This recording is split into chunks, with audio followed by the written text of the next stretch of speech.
Rusia informó oficialmente que enviará a Nicaragua una primera flota, un primer lote de 20 tanques de guerra. Escuchen, son unos T-72B de un total de 50 que al parecer tuvieron un costo de $80 millones para el gobierno nicaragüense.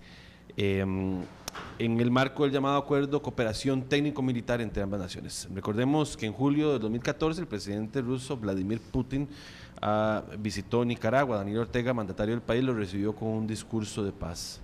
Decía: estamos comprometidos en la lucha por la paz, contra la pobreza, el bienestar de nuestros pueblos y la lucha contra el narcotráfico, dijo en esa ocasión el presidente Ortega, quien calificó como un rayo, un relámpago la presencia de Putin en Managua. En la cita, el autollamado comandante presidente aseguró que compartía con Moscú una agenda muy amplia que incluía algo más que buenas intenciones por la paz. Está con nosotros el analista internacional don Antonio Barrios para tratar este tema. Salió ayer en medios que hasta el gobierno de los Estados Unidos estaba solicitando una explicación a Managua del por qué la compra de estos 50 tanques de guerra.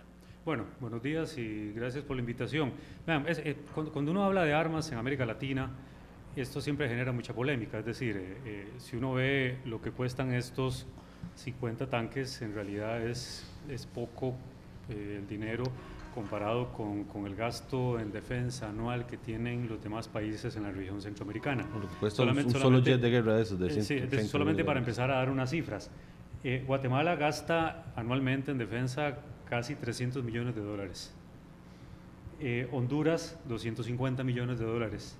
Nicaragua tiene presupuestados, que lo presupuestó desde el 2014 para que salga en el presupuesto de 2015, precisamente estos 83 millones que están relacionados con los tanques que Rusia está enviando. Paradójicamente, Costa Rica y Panamá, que no tienen ejército y que Panamá lo abole cuando cae Noriega, gastamos más nosotros. Es decir, Costa Rica gasta casi $1.000 millones al año y Panamá 1.200 millones. Es decir, al final de cuentas, no estoy justificando que lo que Nicaragua está haciendo está bien. Lo que hay que tener en cuenta es que los acuerdos de cooperación existen, en materia militar existen entre los países. Entonces, mientras que Guatemala, Honduras y El Salvador tienen acuerdos de cooperación muy importantes en materia militar con Estados Unidos, al margen de todo lo que ha significado todo este asunto de la lucha contra el narcotráfico y las maras y todo este crimen organizado, Nicaragua está simplemente comprando un lote de tanques, producto de un acuerdo de cooperación que hace con Rusia, para renovar o modernizar las Fuerzas Armadas. Entonces, repito, no es justificar esto, porque cuando usted ve $83 millones, lo que puede servir para un problema de pobreza que tiene Nicaragua, si Nicaragua tiene 6 millones de habitantes, sí, y tiene casi 2 millones de personas en extrema pobreza, evidentemente esa gran cantidad de dinero serviría para poder darle casa a una gran cantidad de gente y solventar los problemas sociales que el país tiene. Pero Guatemala también tiene un problema muy serio de pobreza, y Honduras ni se diga, y son los que tienen un mayor presupuesto. Entonces hay que tener mucho cuidado con esto, porque muchas veces también se torna un tema ideológico de que por qué a Rusia. Es decir, nadie protesta cuando es ayuda militar de Estados Unidos a América Latina. Ahora les voy a dar otras cifras para que se queden asombrados de las cifras astronómicas que gasta Brasil, por ejemplo, que gasta México, que gasta Colombia, ni se diga Colombia, un aliado militar estratégico de Estados Unidos. Hay que tener mucho cuidado con ese detalle, ¿verdad?, de estos dineros. Ok, pero digamos que la discusión no se da por el costo, aunque podría darse, ¿no? Okay. Sino es por qué un país de nuestra región, en este contexto actual, ocupa, no sé, habituarse con 50 tanques de guerra, ¿verdad? Digamos, que desde nuestra perspectiva no militarista, digamos, es un poco difícil de comprender por qué nuestro país vecino ocupa tanques de guerra, ¿para qué? O sea, bueno, a ver, el ejército de Honduras tiene tanques también y tienen aviones de guerra. El ejército de Guatemala igualmente tiene tanques. Nicaragua solía tener una gran cantidad de tanques en plena guerra centroamericana en la década de los 70s y en los 80s, sobre todo los famosos tanques T-54 que eran de tecnología militar rusa en ese entonces, y que con el fin de la Guerra Fría muchos de los ejércitos en América Latina en general y en Centroamérica se fueron desarticulando. Es decir, no era necesario tener ni presupuestar dineros exorbitantes en los ejércitos porque ya el conflicto ideológico de la época había terminado. El problema es que cuando ocurren los atentados del 11 de septiembre y se redefine el sistema internacional en virtud de que ya no son actores grandes como la antigua Unión Soviética y Estados Unidos los que luchaban, sino que ahora son otros actores no formales o no tradicionales dentro del contexto internacional, como el crimen organizado, el narcotráfico, las grandes pandillas, los carteles de la droga, etc. Es un tipo de actor no tradicional en el cual los gobiernos encontraron de nuevo viable justificar el reforzar los ejércitos. Y de ahí porque en este caso Nicaragua, a no ser de que Nicaragua tenga dentro de su visión muy belicosa, desde que uno escucha por ejemplo los discursos de Daniel Ortega, cuando remete contra Colombia, cuando remete contra Costa Rica, ya vimos todo el conflicto que tuvimos que enfrentar con Nicaragua y que nos costó también una gran cantidad de dinero.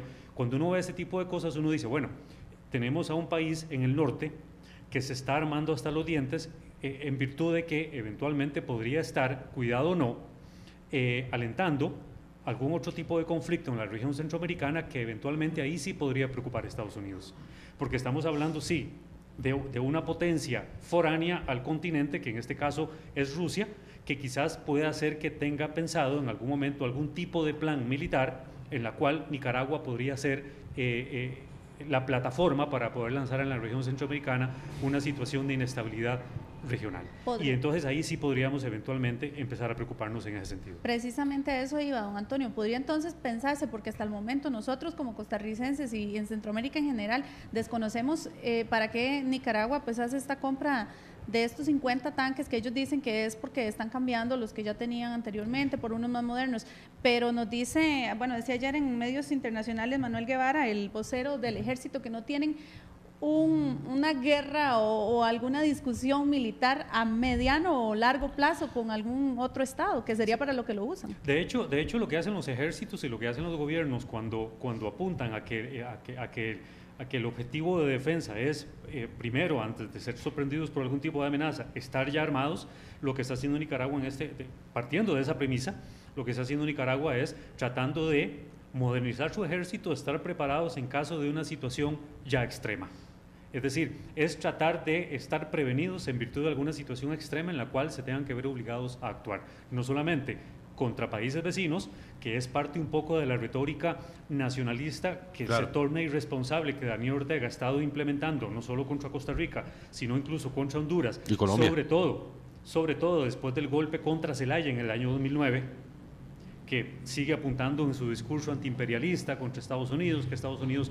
Entonces lo que hace con estos acuerdos de cooperación con Rusia es darle una entrada más fácil a Rusia para crear un balance de poder en la región centroamericana, que siempre ha sido históricamente un lugar de control o de hegemonía o de presencia histórica por parte de Estados Unidos. Más ahora con este tipo de conflictos con los cuales Centroamérica se enfrenta y el resto de América Latina contra el narcotráfico, crimen organizado y todo lo que eso implique, que ha justificado precisamente que de nuevo los ejércitos procuren de nuevo ganar en los gobiernos presupuestos que en la década de los 90 se les había reducido con el fin de la Guerra Fría. Sí, porque hay que pensarlo más allá de eso, digamos, y a mí me parece, don Antonio, muy interesante lo que usted está diciendo respecto a la estrategia de inserción en la geopolítica de Moscú, ¿verdad? Más allá de 50 tanques que en el corto plazo para lo que van a servir realmente es para parafernalia de desfiles militares en fechas patrias en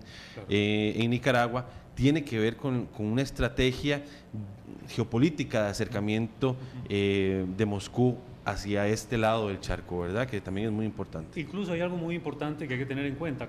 Cuanto más aumente la inversión de China en Latinoamérica, cuanto más aumente la inversión de Rusia en diferentes campos en América Latina, más se van a ver tentados en tener presencia militar o en tratar de firmar acuerdos que les permite una cercanía militar de cooperación con China y con Rusia, y en este caso con Rusia por el caso de Nicaragua, para defender sus intereses estratégicos. Recordemos que en Nicaragua se va a construir, bueno, ahorita está todavía en veremos porque sí, pero está el plan del canal interoceánico seco, pero todo el canal interoceánico que van a hacer, eso es una inversión que en algún momento China va a necesitar protegerla. Entonces, todo ese tipo de acuerdos de presencia militar, que en este momento no hay presencia militar real de Rusia, pero sí empieza con este tipo de acuerdos, le permitirían precisamente a estos países que nunca han sido históricamente relacionados con América Latina a tener una presencia y una necesidad de defender los intereses estratégicos de cualquier índole, petróleo, recursos naturales estratégicos, relaciones militares que se van a ir profundizando cada vez más, se van a ver tentados y obligados en defenderlos en una eventualidad. Y entonces eso es parte inherente a es normal este tipo de comportamiento de los países que hacen inversión en América Latina. Solamente para dar algunas cifras muy rápidas, Brasil gasta aproximadamente casi 35 mil millones de dólares al año. Estos son cifras del CIPRI, que es el Instituto Sueco de Análisis Internacional de lo que se gasta en defensa a nivel mundial. Y, por ejemplo, México, 7 mil millones de dólares con toda esta lucha contra el narcotráfico. En los últimos 10 años se ha incrementado exponencialmente esta cantidad de presupuesto. En este caso, Chile, casi con 5.500 millones de dólares. Argentina tiene aproximadamente un gasto anual de 4.300 millones de dólares, pero el que gasta más es Colombia. Es decir, Colombia gasta casi 12.200 millones de dólares con el Plan Colombia, estos acuerdos estrechos que tiene con Estados Unidos para luchar contra la guerrilla. Es decir, cuando uno compara estas cifras astronómicas, sin tener en cuenta los 80 millones de dólares, sí, pero cuánto no se podría hacer con esa cantidad en Nicaragua por la extrema pobreza, pues evidentemente ahí hay mucha disyuntiva y mucho conflicto que eso genera dentro de Nicaragua en este momento. Sí, tal vez nos sorprende a nosotros y a los panameños porque no conocemos de esos gastos que vaya a ser un país como el nuestro en materia militar. Ayer decía el presidente Luis Guillermo Solís que le preguntaban a los medios de comunicación que qué implicaciones tendría esta compra de los tanques para Costa Rica, y él decía que, bueno, que al momento ninguna, que sería más que todo la tristeza que a él le daba, claro, como ver la pobreza que se vive extrema en Nicaragua y que se utilice esta cantidad de dinero para comprar tanques de guerra antes de ayudar a esas personas. Además, hay algo que es muy importante que uno debe tener en cuenta. Los gobiernos muchas veces necesitan tener a los militares contentos. Los militares son históricamente en América Latina los golpistas por excelencia, y un gobierno que no le esté dando equipo militar nuevo, constante, renovando el equipo, dando los presupuestos que un ejército necesita, muchas veces eso podría generar dentro de un país, eso va a depender mucho de la situación política interna del país, podría generar situaciones de rosas entre los militares y los políticos, e incluso con la sociedad civil. De ahí todos los estudios que se hacen en América Latina, y en el caso de Centroamérica no queda fuera dentro de toda esa dinámica de análisis de las relaciones político-civil-militar, de cómo se relaciona la sociedad con los militares con los políticos, etcétera, y todo al final de cuentas es una cadena en donde todos necesitan tener la mejor relación posible en virtud de hacer o de cumplir los objetivos de defensa que un país necesita. Entonces, cuando un gobierno le da equipo militar o los presupuestos al ejército, lo mantiene de alguna forma también contento, y eso es algo que los gobiernos, al menos la parte civil, deben ser muy inteligentes en ese sentido, porque, repito, son los que dan a veces los golpes de Estado. Veamos lo que pasó en el caso de Honduras en el 2009.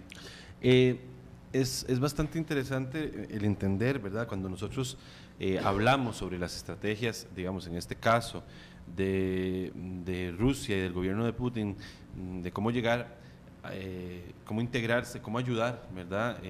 Desde sus perspectivas a los diferentes gobiernos, hay que entender, ¿verdad? Digamos, Nicaragua le compra este equipo militar específicamente a este país,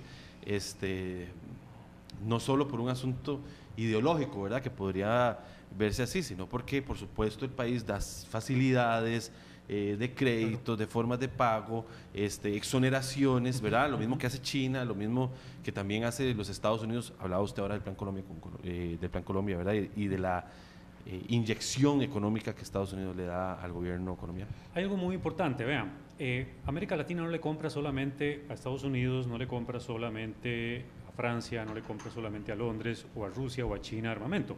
Es decir, Israel. En América Latina hay industria armamentista también, y entre los países latinoamericanos muchas veces le compran a Brasil armamento. Entonces, por eso al inicio dije que hay que tener mucho cuidado con esto, porque si de fondo hay una razón ideológica de que por tratarse de Rusia se hace un escándalo en Centroamérica o en América Latina de qué puede estar pasando, mire, en los países como Argentina e incluso Brasil, Chile tiene industria armamentista muy desarrollada, entonces se le compra a Chile también armamento. Entonces, no solamente se le compra a los países que tradicionalmente han tenido una industria militar muy sólida, sino que incluso en América Latina también hay acuerdos entre los países para, como usted bien dice, dar créditos especiales a largo plazo para la compra de armamento, porque muchas de las economías también se nutren en virtud de la venta del armamento y que les permite precisamente pues, posicionarse a nivel internacional como un país que produce armamento igualmente de calidad.